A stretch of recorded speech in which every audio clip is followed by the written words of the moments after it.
Assalamualaikum warahmatullahi wabarakatuh. Alhamdulillahirabbil alamin. Wassalatu wassalam wa ala Rasulillah amma ba'd.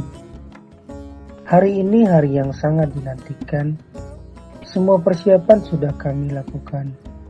Dan saya siap memulai menuju tanah suci Mekah dan Madinah dengan penuh harapan dan doa. Semoga perjalanan umroh ini membawa keberkahan untuk kita semua. Saya dan rombongan berangkat dari Soekarno-Hatta berkumpul di Hotel Grand Anara, melakukan briefing untuk memastikan persiapan, baik persiapan barang berupa paspor, visa, dan lain-lain.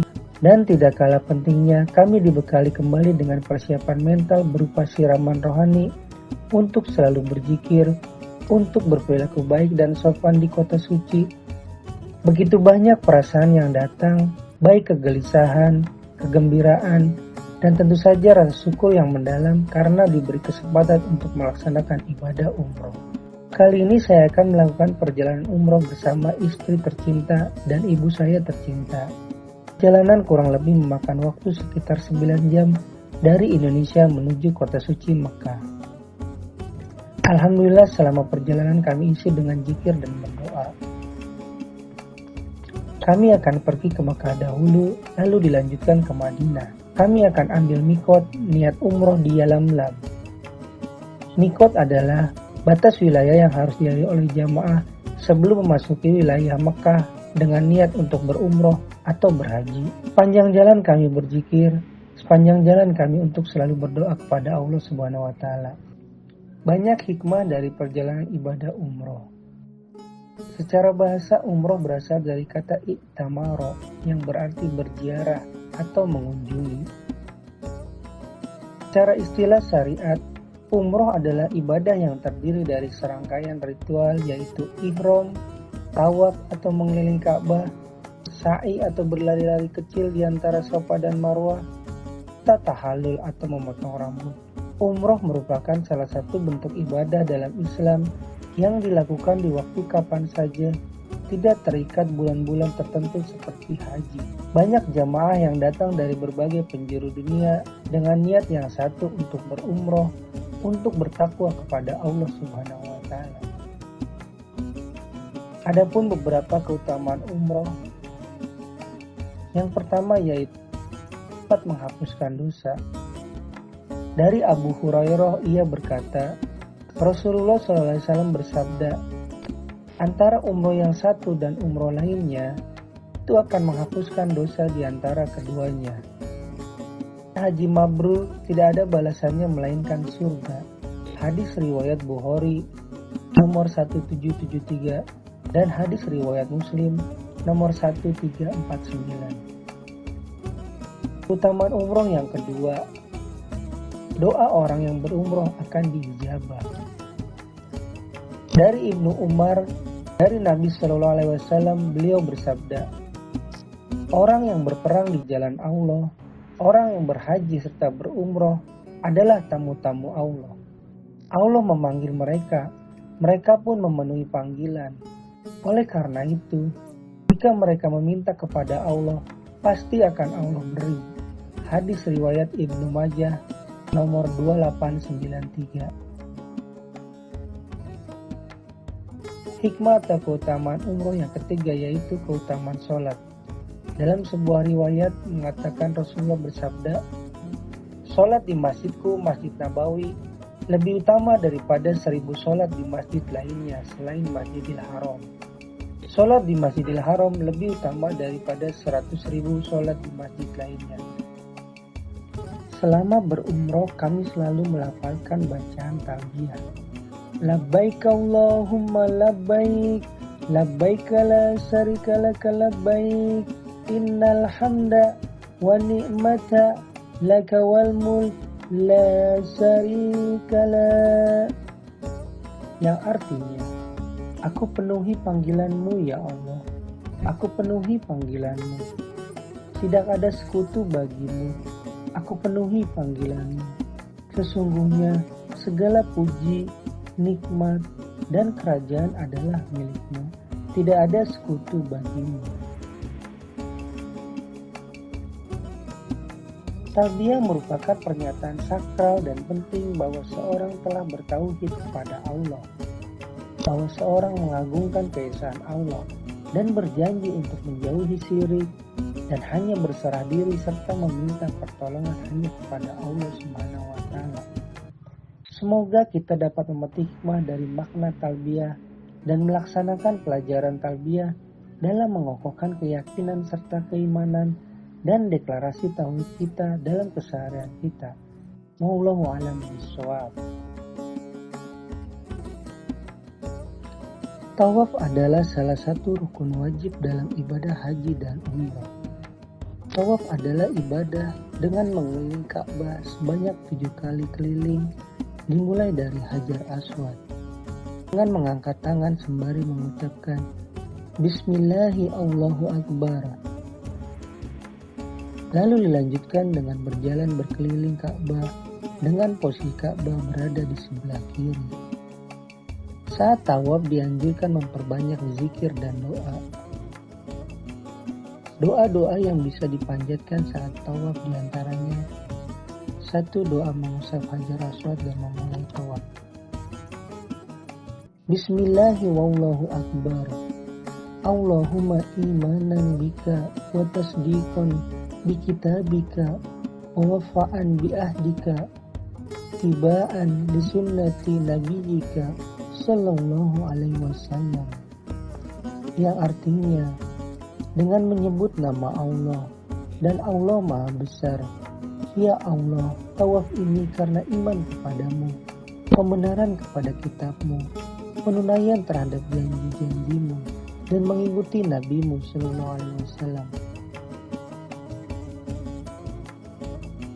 Doa lainnya juga bisa kita panjatkan. Doa di putaran tawaf. Allahumma ij'alhu hajjam mabruro wa dabban maghfuro wa sa'yan maskuro, yang artinya, ya Allah, jadikanlah haji dan umroh ini haji dan umroh yang mabrur, dosa yang diampuni dan sa'i yang disyukuri. Allah maghfir warham wa'fu amma ta'lam wa antal azul akram. Allahumma rabbana atina fid dunya hasanah wa fil akhirati hasanah wa qina azabannar, yang artinya, ya Allah, ampunilah dan rahmatilah dari apa yang Engkau ketahui. Engkau maha mulia di antara yang mempunyai kemuliaan. Ya Allah, ya Tuhan kami, anugerahkanlah kebaikan dalam kehidupan dunia dan kehidupan akhirat, dan jauhkanlah kami dari siksa neraka. Amin ya Rabbal Alamin. Setelah tawaf selesai, kami melanjutkan sholat sunnah 2 rakaat di dekat makom Ibrahim dengan membaca surat pendek, surat Al-Ikhlas, dan surat Al-Kafirun setelah surat Al-Fatihah. Semoga sholat kami, doa kami dikabulkan oleh Allah Subhanahu wa taala. Rukun umroh berikutnya yaitu sa'i. Banyak hikmah dan pelajaran dari ibadah proses sa'i. Bayangkan sosok seorang ibu, Siti Hajar, berada di padang pasir yang panas, hanya berdua dengan bayinya yang menangis kehausan. Tidak ada air, tidak ada bantuan, tapi yang ada adalah keyakinan. Dan dari keyakinan itulah lahir sebuah ritual yang hingga hari ini dilakukan oleh jutaan muslim di seluruh dunia, yaitu sa'i.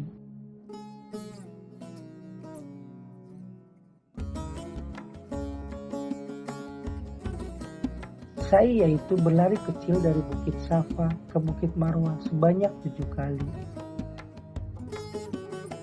Ritual ini bukan sekedar ritual gerakan fisik.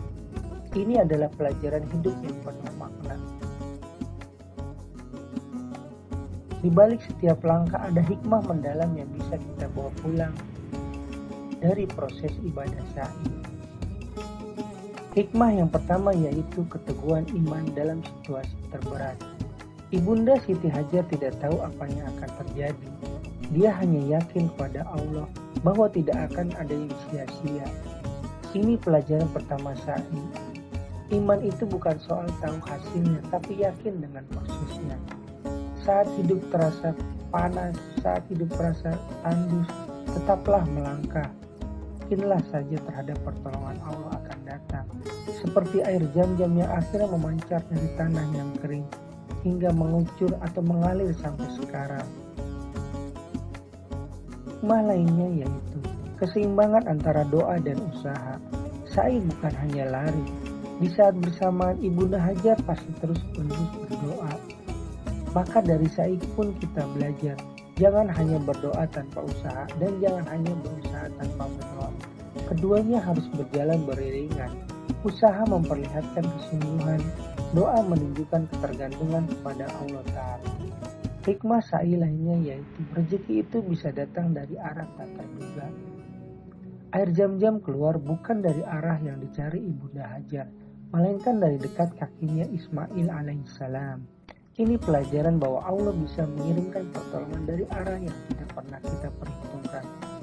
Terus kita bukan menebak dari mana datangnya rezeki, tapi memastikan langkah-langkah kita benar dan penuh keyakinan. Wallahu a'lam bishawab. Ikut doa yang kita lafalkan pada saat ini. Inna Safa wal Marwata min sa'irillah faman hajjal baita aw i'tamara fala junaha alaihi ay yatawaffa bihima wa man tatawwa'a khairan fa innallaha syakirun alim. Punya Bukit Safa dan Bukit Marwah sebagian dari tanda kebesaran Allah. Barang siapa yang pergi haji ke rumah Allah atau umroh, maka tidak ada dosa bagi yang mengerjakan sa'i di antara keduanya. Doa lainnya ketika kita sedang sa'i. Rabbikfir warham wa'fu watakarram watajawwaz amma ta'lam innaka ta'lam ma la na'lam Allahumma gfir warham innaka antal a'ajjul akram Rabbana atina fid dunya hasanah wa fil akhirati hasanah wa qina azabannar. Artinya, ya Allah, ampunilah aku, sayangilah aku, maafkan dan bermurah hatilah serta hapuslah apa yang Engkau ketahui. Sungguh Engkau tahu apa yang kami sendiri tidak tahu. Ya Allah, ampuni dan sayangilah kami. Sesungguhnya Engkau adalah Maha Mulia dan Maha Pemurah. Ya Allah, ya Tuhan kami, berikanlah kami kebaikan di dunia dan kebaikan di akhirat, dan lindungilah kami dari azab api neraka. Rukun umroh berikutnya ialah tahallul. Tahallul dilakukan dengan cara memangkas rambut. Hal ini menjadi tanda telah bebas dari larangan ketika ihram. Selain itu, tahallul mempunyai arti pembersihan diri, meninggalkan pikiran-pikiran kotor, meninggalkan hal yang tidak bermanfaat dan lain-lain. Setelahnya, bisa kita aplikasikan dalam kehidupan sehari-hari untuk menjalankan hal-hal baik dalam kehidupan kita.